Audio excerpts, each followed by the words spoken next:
Hello friends, अगर आपका भी सपना अच्छी इंग्लिश बोलने का है, अगर आप भी अच्छे से इंग्लिश बोलना चाहते हो तो ये वीडियो आपके लिए है। बस आप इस वीडियो को एंड तक ज़रूर देखना, आपको बहुत कुछ सीखने को मिलेगा। सो फ्रेंड्स, बिना किसी देरी के शुरू करते हैं आज की वीडियो। सो फ्रेंड्स, यहाँ पर ये बोल रही है कि काश वो आ जाए। इसे इंग्लिश में इस तरीके से बोला जाएगा, I wish he would come. I wish he would come. तो यहाँ पर ये किसी के बारे में कह रही है कि काश वो आ जाए। I wish he would come, वो नहीं आएगा, आज उसकी छुट्टी है। तो जवाब में कह रहा है कि ही वोंट कम, यानी वो नहीं आएगा। He won't come, today is his of day. He won't come, today is his of day, यानी वो नहीं आएगा, आज उसकी छुट्टी है। पैसों में उसकी कोई दिलचस्पी नहीं है। इसे इंग्लिश में इस तरीके से बोला जाएगा, he has no interest whatsoever in money. He has no interest whatsoever in money. So friends, यहाँ पर whatsoever का यूज हुआ है कोई, मतलब बिल्कुल भी। जिसे जब हम जोर दे कहते हैं ना बिल्कुल भी, जैसे कि यहाँ पर ये कहना चाह रहा है कि पैसों में उसकी बिल्कुल भी दिलचस्पी नहीं है। तो इसे इंग्लिश में बोलेंगे, he has no interest whatsoever in money. वो सच में बीमार नहीं है, वो सिर्फ होने का नाटक कर रहा है। तो किसी ने बीमार होने के लिए छुट्टी ली है, तो यहाँ पर लड़की कह रही है कि he isn't really sick. He isn't really sick, यानी वो सच में बीमार नहीं है। He just pretending to be, वो सिर्फ होने का नाटक कर रहा है। He isn't really sick, he just pretending to be, यानी वो सच में बीमार नहीं है, वो सिर्फ होने का नाटक कर रहा है। क्योंकि जब मैं यहाँ आ रही थी, तो ये आगे बता रही है, कह रही है कि क्योंकि जब मैं यहाँ आ रही थी। इसे इंग्लिश में बोलने का सबसे बेहतरीन तरीका है, इसे किस तरीके से बोला जाएगा, because when I was on my way hair.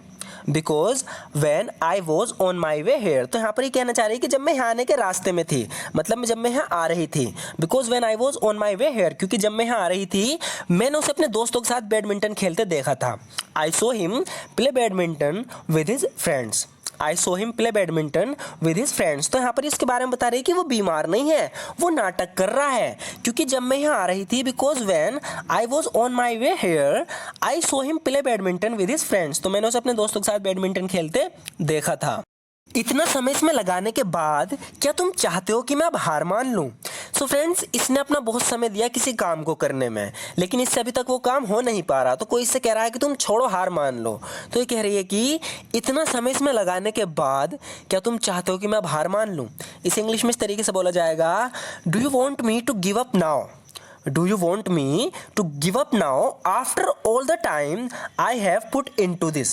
I have put into this मतलब इतना समय इसमें लगाने के बाद। Do you want me to give up now? तुम चाहते हो कि मैं अब हार मान लूँ after all the time I have put into this, इतना समय इसमें लगाने के बाद।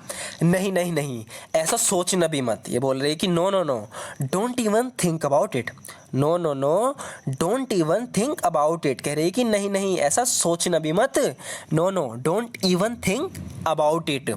अगर मैं अब हार मान लेती हूँ तो वे मुझे नीची नज़रों से देखेंगे। यानी जो इसके सीनियर हैं, जो इसके रिश्तेदार हैं, कह रही है कि अगर मैं अब हार मान लेती हूँ ना तो वे मुझे नीची नज़रों से देखेंगे, मुझे कमतर समझेंगे, है ना। तो इसके लिए मैं एक फ्रेज का यूज़ करेंगे, लुक डाउन ऑन का यूज़ होगा। तो बता रही है कि if I give up now, अगर मैं अब हार मान लेती हूँ, अगर मैं अब हार मान लेती हूँ, if I give up now they will look down on me.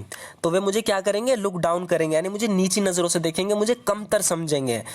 If I give up now they will look down on me, अगर मैं अब हार मान लेती हूँ तो वे मुझे नीची नज़रों से देखेंगे।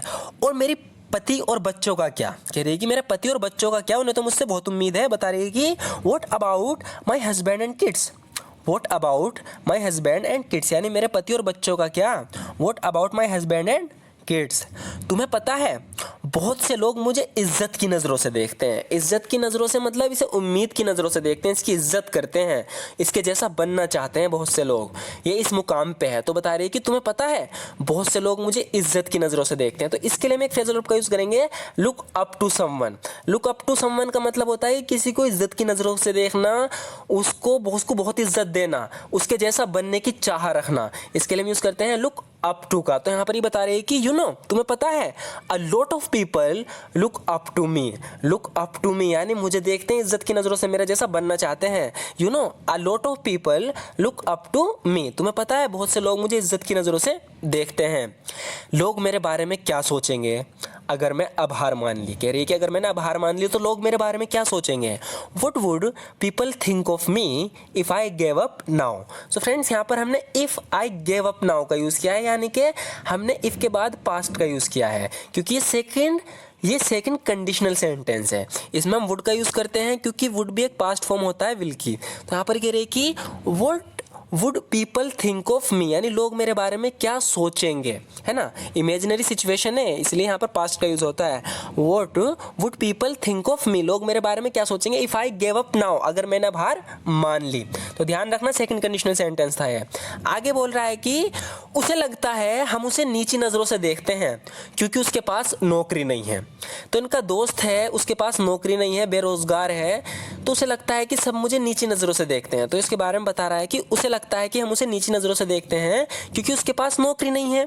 She thinks we look down on her because she doesn't have a job. She thinks यानी उसे लगता है, we look down on her, हम उसे नीची नज़रों से देखते हैं, बिकॉज क्योंकि she doesn't have a job, उसके पास नौकरी नहीं है, वो हमें अपना दुश्मन समझती है। She thinks of us as her enemy. She thinks of us as her enemy, यानी वो हमें अपना दुश्मन समझती है। She thinks of us as her enemy, उसे लगता है मैं मतलबी हूँ। She thinks I am mean. She thinks I am mean, यानी उसे लगता है कि मैं मीन हूँ, मतलबी हूँ। She thinks I am mean.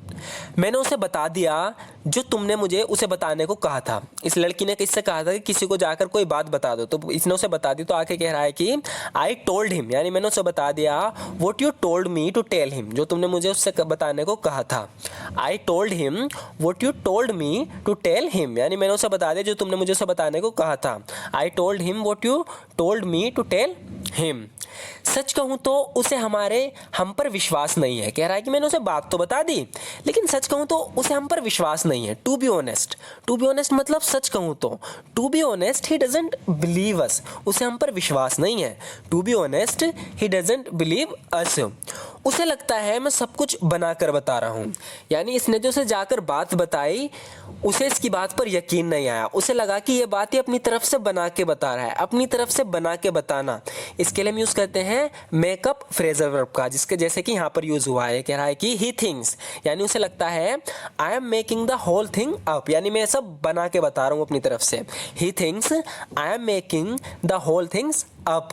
जब भी कोई आपको कोई कहानी बताता है और आपको लगता है कि ये बंदा ये कहानी अपनी तरफ से बना के बता रहा है, यानी सच नहीं है, कहानी झूठ बोल रहा है, अपनी तरफ से बना के बता रहा है, तो हम वहाँ पे बोलते हैं कि I know you made up that story, यानी मुझे पता है तुमने ये कहानी अपनी तरफ से बनाई है। I know you made up this story. तो इस तरीके से हम मेकअप का यूज़ करते हैं। यहाँ पर भी हुआ है कि ही थिंक्स, उसे लगता है I am making the whole things up, मैं सब बनाकर बता रहा हूँ।